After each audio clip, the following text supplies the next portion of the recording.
Ito, may isang social media post na kasama to sa mga Marines, tapos may kasakausap na political operator. Running na kami, sir.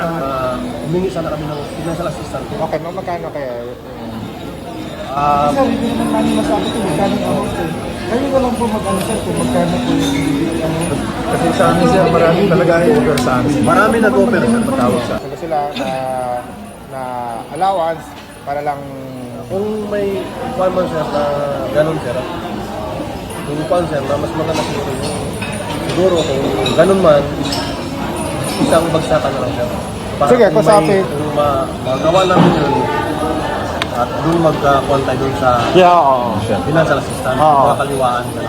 Na-monitor ng CCD namin na yung mga Marines kinakausap na mukha talagang nagkakapataasan ng presyo. Ganun yung nangyayari. Sir, sino yung mga nandun sa video na yan? Yun yung parang additional na Marines sa pag-aaral namin, additional Marines na gusto pa nilang ilabas ulit.